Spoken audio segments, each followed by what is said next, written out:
She said, well, baby, I'd be happy to do that. I was like, thank you.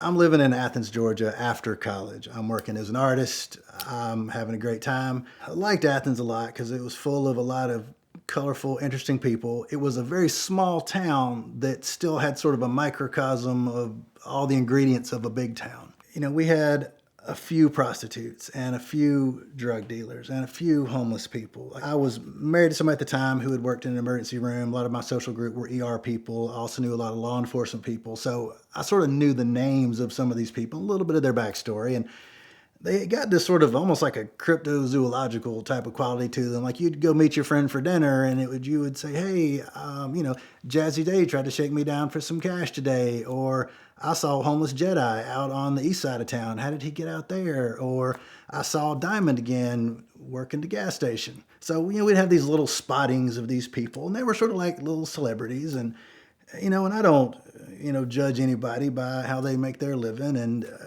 everybody, regardless of what they do for a living, I think are at heart good people. So I was driving a 1980 International Scout. I still have this truck.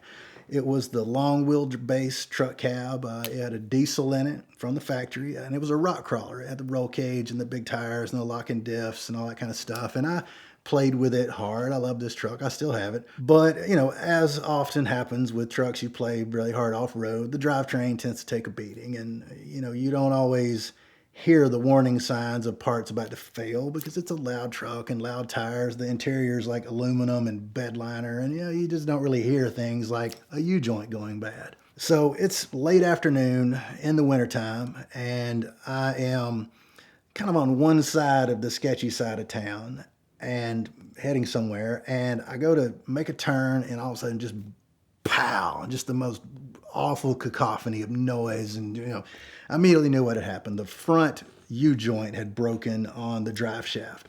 So imagine as the back wheels are still turning, this drive shaft is just doing these wild gyrations underneath the truck, just road frame, just beating everything. So immediately stop. And I get underneath it, and yes, this is what's happened, and, I can fix it, but it's going to take a little while. So by chance, I was only about a half mile from my wife at the time, by her office, and she worked at a medical office, and, not being in the best side of town, I thought, well, if I can just get the truck there, I can at least fix it in the relative safety of their parking lot, and if not, it'll be easy to get a ride home. Kind of scratched my head and kind of figured this out. I'm really actually on the road I'm on. It's just about a half mile, mostly downhill, to this office. So I'm thinking, all right, well, if I can just get over the hump and, somehow keep this drive shaft from just beating everything up. So I get under the truck, and of course it has taken out the rear brake lines. It has taken out the rear parking brake cables. It has just destroyed everything underneath the truck. But I had some ratchet straps in there. So I get the ratchet straps out, and I come up with this sort of, to me at the time, seeming clever idea of strapping the strap from like 3 different directions, kind of triangulating the drive shaft, hopefully that it'll sort of spin in place somewhat and at least hold it together till I can get it down the hill. So I'm under the truck and I'm fooling with it, and I hear some footsteps nearby, and it's getting dark. It's not dark yet, but it's getting dark. And I hear some footsteps, and I look, and there was a pair of white sparkly go-go boots. Not your typical urban footwear. And this person, presumably female, stayed there for a minute. So, I kind of scoot out from under the truck, and it's Diamond. I'd never met Diamond myself, but she was a known sole proprietor in town. And again, these aren't, this isn't Atlantic City or some dark, Detroit or anything like that. We knew these people from, my cop friend had run her off of my parking lot one time, and my ER friend, she'd come through the ER. She went by the name of Diamond. I don't know what her real name was. Diamond Bracelet, I think, is actually how she called herself. But I never met her in person, but there's Diamond standing right there. And she's like, what are you doing? And I said, well, part of my truck broke. I'm just going to try to get it down the hill, and, you doing okay? So I'm doing all right. It's kind of a slow day. I'm doing okay. Okay.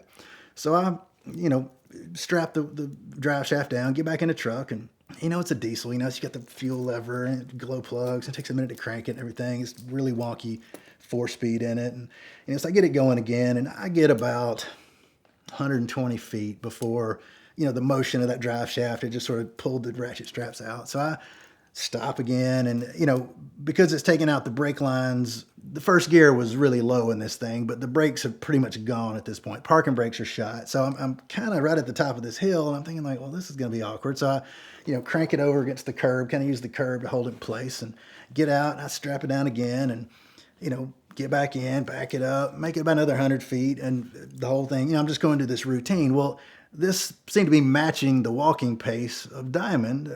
Each time I get out, she just seems to be right next to the truck. And probably the polite thing would have done to offer her a ride, but that seemed like that might be a little sketchy to put a known prostitute in your car. So I just let her keep walking. And about the third time, I'm under the truck again, fooling with the ratchet straps. And this Scout, I used it off-road, but I like to take road trips. And this is sort of an overland type truck. It had a roof tent on it, had a snorkel. The rear bed was sort of covered in with a sort of a cage with sort of a tarp over it. And this was been about 2007, 2008. And I'm kind of getting up under the truck, dusting myself off. And she's looking at the truck just real thoughtfully, kind of scratching her chin. And she said, "This looks like Crocodile Hunter's truck." And that tickled me a lot. And I was actually sort of flattered because he drove this really great Nissan Patrol. I actually had the same diesel in my Scout that was in his Patrol and the same snorkel. And I was sort of flattered because he's a cool guy and he had this great truck. He was doing all these adventures around. So I was sort of flattered by that. I get going again, and now I'm kind of going on the downhill, and the curb has sort of, graduated down to just really grass now. There's really nothing to... I could just stop the truck in gear, but I didn't really quite trust first gear to hold this thing on the hill. And, we get to sort of the fourth stop, and Diamond's walking along, and she, in conversation, said she was just sort of heading home. It was a slow day. And I said, "Well, where's home?" "Well, I live down by this street here," kind of basically where I was going. After about the fourth iteration, she says, "Can I help you somehow?" And I said, "Well, Miss Diamond," and I'm 30 probably at this time, early 30s. Diamond probably wasn't much older than me, but, as you would say in the used car business, those were city miles. And I'm somehow trying to distance myself from the sales side of thing. And to her credit, she was not trying to sell me her services in any way. She was really just being a kind of a nice little companion as I went down this street. But somehow calling her like Miss Diamond seemed to kind of put me in this sort of like separate, like I'm sort of the kid, like you would refer to your school teacher, your Sunday school teacher, going, "Miss so-and-so." Like we're just distancing we're not two adults here. Like I'm just some boy, some neophyte, some kid. She said, "Well, can I help you somehow?" And I thought about it for a moment. I said, "Well, Miss Diamond, actually you can." I had those yellow plastic wheel chocks in the back of the truck. And I used them for off-road. If I was like winching somebody out of a hole or something, I would put them under the front wheels. Or if I ever had to park on a hill on a trail ride, a lot of times, somebody will break something and we're all sitting on a mountainside. And they were just sort of a nice reassurance. So, having to get out and pull against the curb and put in the truck and shut it off and crank it up, it was just getting really tedious. It was getting dark. And I said, "Well, Miss Diamond, since we're going the same direction, each time I stop, if you would put these wheel chocks under my front wheels, that would really help me a lot." She said, "Well, baby, I'd be happy to do that." I was like, "Thank you." So I give her the wheel chocks. So we do this for about 2/3 of a mile, all the way down this hill. And she's just delightful. She's just walking down the street with these two wheel chocks. And every time I'd stop, she would bend over and put them in front. And I would get out and tighten the straps again. The draft shaft would make it about another 10, 15 revolutions. I'd stop again. And we just work this little rhythm out as we go down the hill. And we get to the parking lot where my wife works, and I said, "Well, I'm good now. Thank you so much." She said, "I'm happy to help you. I just live right up there. I'm going home for the night." And, part of me, like I wanted to thank her some way. Like maybe I should give her some money, pay her, do something. But then it occurred to me that me giving money to a known prostitute in the parking lot of my wife at the time, in her parking lot, probably not a good idea. So I just thanked her profusely, and she walked away, and I proceeded to work on the truck. And, the drive shaft didn't have the big yoke. She had to press it out. So I had the tools, the big drift punch and all that. And I, get it fixed and, get the truck home. And, it was maybe a year later, and I'm at a restaurant. It's kind of a sort of buffet kind of place up the road. And I'm up there at lunch, and behind me in line is Diamond. Now, she is in her civilian clothes, and she's behind me, and had thought about her many times, just what can I, what a nice thing she might have to do. So she was behind me in line, and I turned around, and I said, "I don't know if you remember me or not, but you helped me fix my truck one day with the wheel chocks." "Oh, yeah, that's great." So I paid for her dinner and parted ways, never saw her again. But don't judge a book by a cover. People, even if they're drug dealers, even if they're prostitutes, they're still great people, and prostitutes can be roadside assistants.